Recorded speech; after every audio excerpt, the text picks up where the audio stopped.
शिव के गुरु स्वरूप की बात समाप्त करने के लिए इकट्ठा हुए हैं। हम आप जिस मिट्टी पर खड़े हैं इसको देव भूमि कहा गया है। देव मतलब देवताओं की भूमि है ये। बाबा केदारनाथ आपके पास है। यहाँ की भूमि, यहाँ की धरती तो इतनी जागृत है कि यहाँ कुछ भी करने की आवश्यकता नहीं है। अभी तक जो कहानियाँ कहती हैं कि 112 लोगों की सूची है कि वे शिव के शिष्य हैं, पर उन्होंने किसी ने बताया नहीं कि शिव मेरे गुरु हैं, आपके भी हो सकते हैं। पर साहब इस धरती पर, इस धराधाम पर आए तो उन्होंने कहा कि शिव मेरे गुरु हैं, आपके भी हो सकते हैं। वे तो ऐसा नहीं है कि कोई नई बात उठाकर ले आए हमारे आपके बीच। उन्होंने बस तरीका बता दिया, बात पुरानी है। बाबा केदारनाथ तो यहाँ सदियों से है, यहाँ आने का रास्ता क्या है ये बताया उन्होंने। शिव गुरु है, सनातन है, आवाज जा रही है भाई, आवाज तो ठीक करो यार।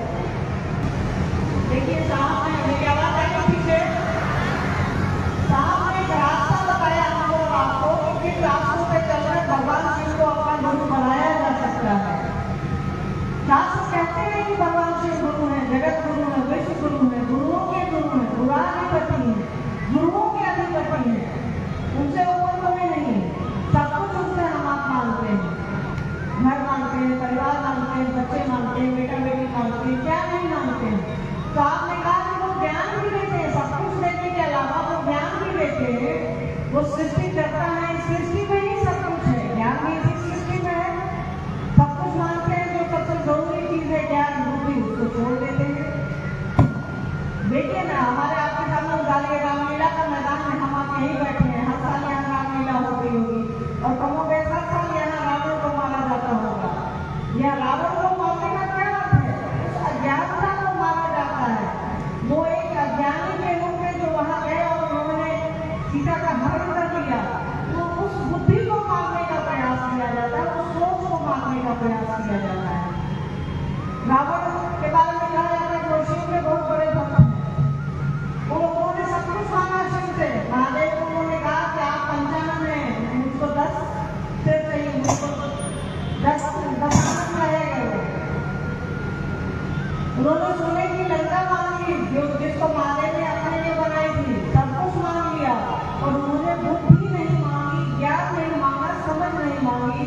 और देखिए अज्ञानता के रूप में, ज्ञान के अभाव में रावण ने साधु के वेश में सीता हरण कर दिया। और आज भी वो हर साल पर प्रतिबंध माना जाता है। उस बुद्धि को मारते हैं हम आप, उस सोच को मारते हैं, उस अज्ञानता को मारते हैं हम आप। कि रावण ने गलती की तो उसको उसकी सजा मिल गई और ऐसी सजा मिल गई है कि यार पता नहीं कब तक मिलती रहेगी। तो अज्ञानता एक ऐसी चीज है जिसके बारे में अगर हम आप सोचें तो पता चलेगा कि ये हमको और आपको किस दूरी तक हानि पहुंचाती है। इसको दूर करेगा कौन? इसको गुरु दूर करते हैं। और शिव से बड़ा कोई गुरु नहीं है। वो बुरा नहीं करती है, सदगुरुओं के गुरु हैं। उनको अपना शिष्य भाव अर्पित करके हम आप उनके शिष्य हो सकते हैं। अपनी बुद्धि, अपनी समझ, अपने ज्ञान को दुरुस्त कर सकते हैं, अच्छा कर सकते हैं और बेहतर कर सकते हैं। इसके लिए साहब ने 3 सूत्र बताए हैं। इन 3 सूत्रों को करते हुए हम आप महादेव के रास्ते पर आ सकते हैं, उस दिशा में चल सकते हैं जहाँ हमारे गुरु हम पर दया करेंगे और अपने शिष्य भाव को उसको हम आप अर्पित कर सकते हैं। इसके लिए साहब ने बताया 3 सूत्र।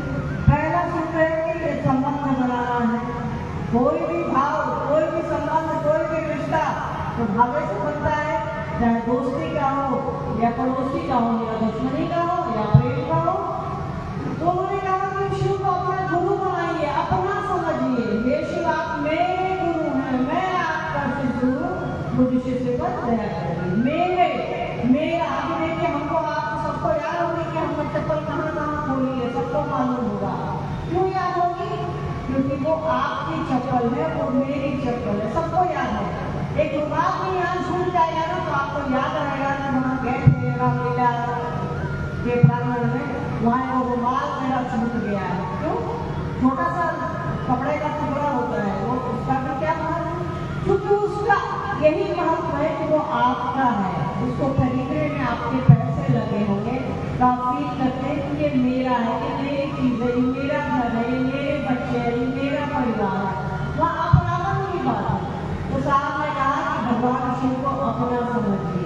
उनको आप भाव अर्पित करिए कि आप मेरे हैं, आप मेरे गुरु हैं, यीशु आप मेरे गुरु हैं, मैं आपका शिष्य हूँ, मुझ शिष्य पर दया कर दीजिए। तो जैसे ही हम आप किसी को अपना समझेंगे तो सारा कुछ हो जाएगा, सारा काम हो जाएगा। दूसरा सुख उन्होंने दिया, जो हम आप कर रहे हैं वो दूसरों को बताएं। तो हम आप क्या करते हैं, अपने गुरु से दया मांगते हैं, कहते हैं कि सरकार आप मेरे गुरु हैं तो उसको दया कर दीजिए। यही बात अपनी यही अनुभूति दूसरों को बतानी है। यहाँ सुबह से जो भी भाई बहन आपके बीच आए होंगे, सबों ने कमोबेश अपनी अनुभूतियाँ आपको बताई होंगी। कैसे महादेव को गुरु बनाने से उनके जीवन में बदलाव आया है, कैसे महादेव को गुरु बनाने से उनकी दशा और दिशा बदल गई है, उनका सब कुछ बदल गया है। सामाजिक उत्थान हो गया है, धार्मिक आध्यात्मिक उत्थान हो गया है, आर्थिक उत्थान हो गया है। हर समय हर वक्त बदल जाता है शिव को गुरु बनाने के बाद। तो साहब ने कहा कि अपनी यही अनुभूतियों को दूसरों को बताओ ताकि हमारा और आपका मन समझ सके। जितना बताएंगे, जितना रिपीट करेंगे, उसका हमारे मन पर प्रभाव पड़ेगा। सिनेमा का गीत या कोई भजन हम आप गुनगुनाते हैं तो तुरंत याद हो जाता है। क्यों याद हो जाता है?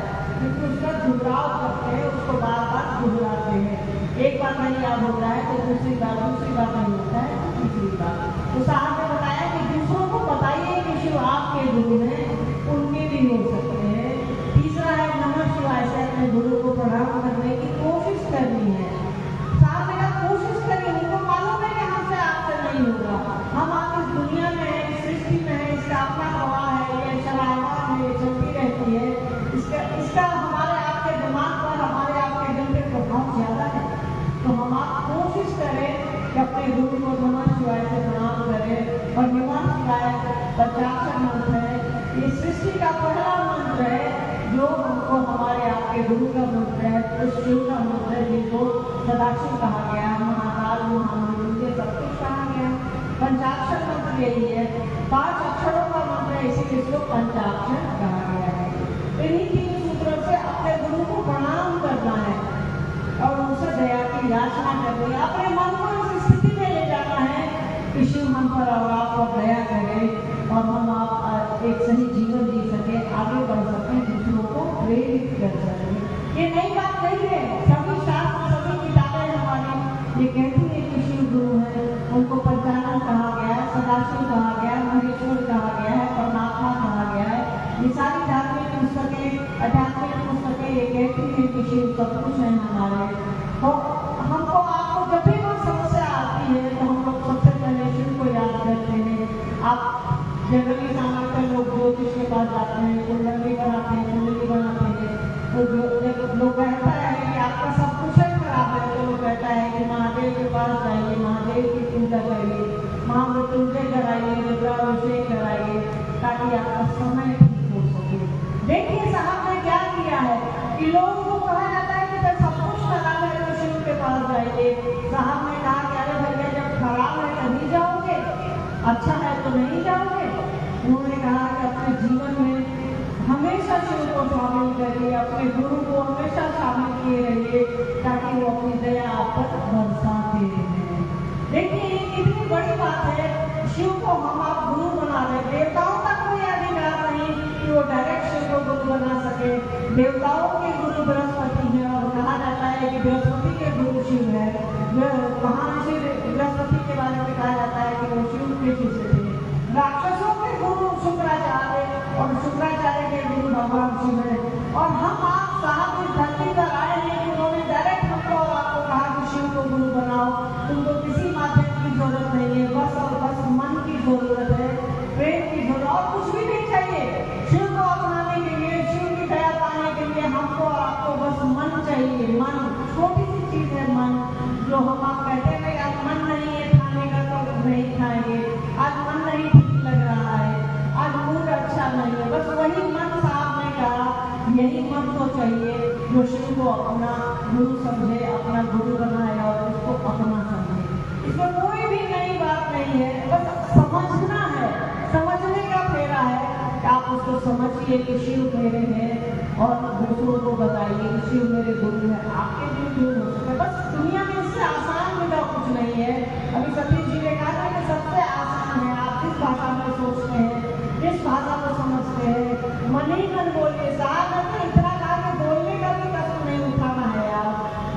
की भी जहमत नहीं उठानी है। मन ही मन बोलिए, भेज आप मेरे गुरु हैं, मुझ पर दया करिए, मैं आपका शिष्य हूँ। इतना भी बोलने में हमको और आपको कष्ट हो तो दुनिया में हम आप करेंगे क्या बताइए? या तो सब कुछ करना पड़ता है। भगवान श्री गुरु को और देवी देवता गुरु क्यों नहीं?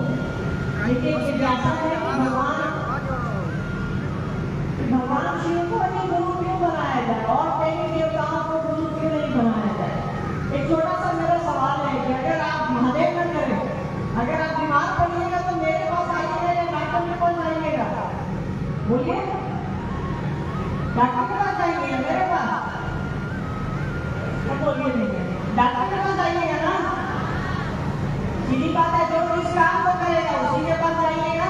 और दवा खरीदनी है तो दवा दुकान में ही जाइएगा ना, चॉकलेट की दुकान में तो जाइएगा नहीं। तो जो जिस काम को करता है वहीं में जाइएगा। अपने बच्चों को पढ़ाने के लिए स्कूल में भेजिएगा कि हॉस्पिटल भेजिएगा। क्यों? ज्ञान दाता है, वो ज्ञान देते हैं, ज्ञान के निधि आगम है, इसीलिए गुरु है। वो ज्ञान देते हैं इसीलिए गुरु है। वो याद रखिएगा इस बात को। वो दुनिया के सबसे बड़े गुरु हैं। वो उनको गुरु का गुण कहा गया। ये हमने और आपने नहीं कहा है, ये किताबें कहती हैं, हमारे शास्त्र धर्म कहते हैं, हमारी आध्यात्मिक पुस्तकें कहती हैं। बाकी किसी देवता को कहा गया है कि राम को गुरु कहे, हे राम गुरु कहा गया है क्या? राम को भगवान कहा गया है, कृष्ण को भगवान कहा गया है। बाकी के देवी देवताओं की पूजा अर्चना होती है, पर गुरु स्वरूप में एकमात्र शिव की ही पूजा होती है। उन्हीं को पंचालन, उन्हीं को सदाशिव कहा गया है, वही दक्षिणामूर्ति कहलाए हैं, वही ज्ञान देने के चलते ही उनको गुरु कहा गया है। अभी भी ऐसा है कि किसी पिता में कोई बनना क्यों नहीं? भगवान शिव के चित्रता में कोई बंधन क्यों नहीं है? बंधन कैसे हो सकता है? वो जगत गुरु है, दुनिया के गुरु है। वो अगर कहेंगे कि कोई मेरे पास लाल कपड़ा में आए तब तो जो लाल कपड़ा नहीं पहनेगा उसके गुरु नहीं हो सकते। वो कहेंगे कि तो मांस मुर्गा मछली छोड़ करके आओ तब मेरी शिष्यता ग्रहण करो, तब वो जगत गुरु नहीं कहलाएंगे। जगत गुरु का अर्थ हुआ, जगत मतलब पूरी दुनिया। जो पूरी दुनिया का गुरु है वो शर्तों में नहीं रहेगा, वो नियमों में नहीं रहेगा।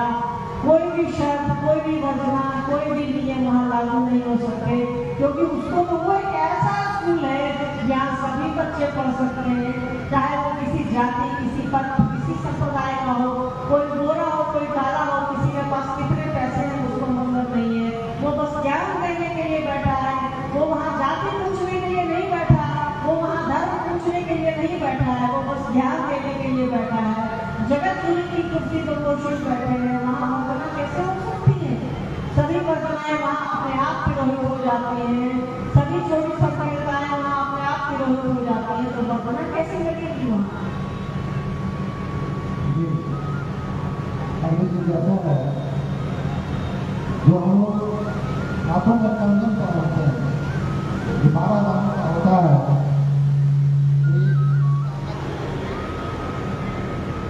और 12 का जो विज्ञान होता है। देखिए हाथ में जो कंगन पहनते हैं जो 12 दानों का होगा, उसी को कंगन कहा गया है। तो ये कोई मैंडेटरी नहीं है, ये आवश्यक नहीं है। साहब ने अपनी शिक्षानुभूति में लिखा है और हजारों बार कहा है कि कंगन पहन कर आपको कोई ठग नहीं सकता है। कंगन शिव शिक्षता का द्योतक नहीं है। आपकी इच्छा नहीं है, आप मत पहनिए, कोई बात नहीं, पर शिव को पकड़े, यहाँ शिव को पकड़ना आवश्यक है, कंगन कहीं से आवश्यक नहीं है। शिव को पकड़, कंगन इसीलिए लोग पहनते हैं कि हाथ में दिखता है तो कोई पूछ लेता है कि भैया माला रुद्राक्ष की तो गले में पहनते हैं, आप हाथ में काहे पहने हुए? पूछता है कि नहीं पूछता है? पूछ लेता है। बस ये माध्यम है कि कोई शिव गुरु चर्चा शुरू करने का। बाकी आपको नहीं पढ़ने की इच्छा है मत पढ़िए, पढ़ने की इच्छा है पढ़िए, कोई दिक्कत नहीं। मन है तो पढ़िए। 12 दानों का अर्थ है कि जो हमारी 12 राशियां हैं उसके गणित पर ये बनाया गया है और कुछ भी नहीं है। महादेव ने स्वयं साहब को कहा, साहब पहले एक दाने का पहनते थे, फिर 11 गाने का पढ़ने लगे। तो महादेव ने उनको कहा कि 12 गाना का पढ़ो। एक रुद्राक्ष का अपनी कलाई से उन्होंने एक रुद्राक्ष का अपना तोड़ा, एक रुद्राक्ष का गाना साहब को दिया। साहब मतलब साहब श्री हरिपुरानंद जी को दिया, मुझे या किसी और को नहीं। तो साहब ने कहा सभी लोगों को 12 गाने का रुद्राक्ष आप पहन सकते हैं, आपकी इच्छा पर निर्भर करता है उसको पहनना, ये आवश्यक नहीं है। भगवान शिव की शिष्यता में आवश्यक बस आपका मन है, आवश्यक बस आपका अस्थायी से भाव रखना है और कुछ भी नहीं है। या कोई भी चीज जरूरी नहीं है। ये व्यवस्था नियमों में बंधी नहीं है, ये व्यवस्था गिनती में बंधी नहीं है कि आप 12 गाने का पहनिए या क्या पहनिए। ये व्यवस्था बस आपके मन पर चलती है, आपके प्रेम से चलती है। शिव आपके गुरु हैं और आपके अपनों में जैसे लोगों को आप लोगों को बताइए कि हमारे गुरु आपके भी गुरु, आपके बोलने पर ये व्यवस्था चलती है, आपके विचारों पर ये व्यवस्था चलती है, आपकी सोच पर ये व्यवस्था चलती है। ये व्यवस्था ऐसा नहीं है कि भगवान शिव के आशीष से वही होगा जो 12 गाना का खंडन है। ये माध्यम है चर्चा करने का और आप इसी को एक चर्चा का माध्यम समझ सकते हैं। जी नमः शिवाय से 108 भाग करने की बात कही जा रही है। 108 गाने प्रणाम किया। देखिए भगवान शिवाय से 108 बार प्रणाम करने की बात इसलिए कही जाती है, हमने नहीं कहा या आपने नहीं कहा या साहब ने नहीं कहा, ये सनातन से चला आ रहा है कि 108 की एक माला होती है, इसलिए 108 से प्रणाम किया जाता है। और इसका विज्ञान भी है। आप अगर ज्योतिष विज्ञान को पढ़ेंगे, अंक विज्ञान को पढ़ेंगे, धार्मिक किताबों को पढ़ेंगे, तो इसमें कहा गया है कि 27 नक्षत्र है और 4 दिशाओं है और इन दिशाओं का गुणनफल जो है 108 आता है। बस यही है, इसका और कोई विज्ञान नहीं है। क्योंकि ये चला आ रहा है और इसमें कोई बुराई भी नहीं है, इसमें कोई दोष भी नहीं है, तो भाई इसमें बदलाव कैसा है? ये चला आ रहा है, तो पहले से चला आ रहा है। जो चीज अच्छी है उसको हम आपको बताना चाहेंगे भाई। इसीलिए साहब ने कहा कि 108 बार नमः शिवाय से अपने गुरु को प्रणाम करने की कोशिश करिए। अभी भी जैसा जैसे गाँव में आता है कि अस्थायी भाव, ये कैसे आया, ये क्या है? देखिए ये साहब की पंक्ति है, उन्होंने एक छोटी सी पुस्तिका है शिष्यानुभूति, तो साहब ने लिखा है। साहब की किताब की आवश्यक है शिवकी, तो साहब की रचना है, साहब ने स्वयं उसको लिखा है। उसका उन्होंने लिखा है कि स्थायी शिष्य भाव आवश्यक है। स्थायी का होता परमानेंट, जो हमेशा रहे। तो कोई भी संबंध हमारे आपके भावे पर रहेगा, हमारे आपके प्रेम पर ही आधारित होगा ना। आप अभी आए होंगे, कई लोग टोटो वाले को या ऑटो या रिक्शा वाले को उन्होंने कहा होगा भैया दूध भैया ले लो, भैया कितना भाड़ा है ले लो, तो हमको जो है यहाँ प्रांगण में छोड़ दो, हम मेला मैदान में छोड़ दो। तो एक संबोधन है, वहाँ भाव नहीं है आपका, वो बस संबोधन है। अगर आप अपने भाई को कहेंगे तो वो आपसे पैसे नहीं लेगा, क्योंकि वहाँ प्रेम है, वहाँ स्थायित्व है, आपके संबंधों का स्थायित्व है। यहाँ से कोई बैठा कि भैया जरा हमको छोड़ दीजिए, वही भैया अगर 10 रुपए की जगह 15 रुपये मांगता था, तुरंत हम अबेर आकर उतर जाते हैं, तुरंत मैं बोलती करे यार भाड़ा तो 10 रुपये है तो 15 रुपये क्यों मांग रहे हो, वो भैया शब्द खत्म हो जाता है। यहाँ संबंध ही नहीं है। यहाँ जो भी शब्द मिला है वो व्यापार से रिलेटेड मिला है। स्थायी शिष्य भाव का अर्थ हुआ, अगर हम आप आज महादेव की दया से पनीर और रोटी खा रहे हैं, पनीर की सब्जी और रोटी खा रहे हैं, खीर खा रहे हैं, और कल अगर नमक और रोटी खाना पड़े तो वो भी गुरु की दया है। चलो गुरु जैसा खिलाएंगे, गुरु जैसा रखेंगे, सब ठीक है। यानी किसी भी अवस्था में हमारा आपका मन नहीं बदले, किसी भी अवस्था में वो गुरु हमारे आपके जीवन में रहे, हमारे आपके मन पर रहे, स्थायी रहे, परमानेंट रहे।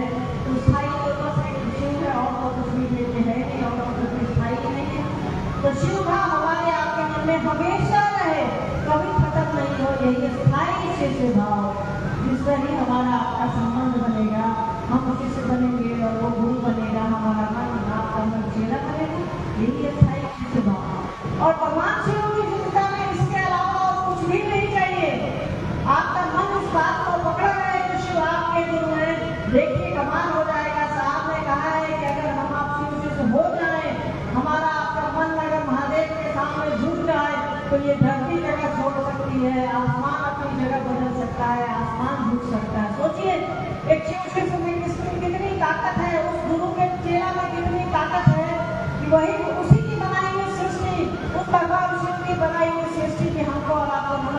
सुनती है, हमारी और आपकी बात सुनती है। जिसको अपना गुरु बनाने का अधिकार देवताओं का तो नहीं है, हम आप गुरु बनाते हैं और प्रकृति में हमारा आपका साथ देती है। तो साहब जो कह रहे हैं वो करते रहिए। ये सब सारी बातें इसलिए हो रही है ताकसियों की ओर चलिए, लोगों को प्रेरित करने के लिए की ओर चलिए। इससे अच्छा कोई काम नहीं है।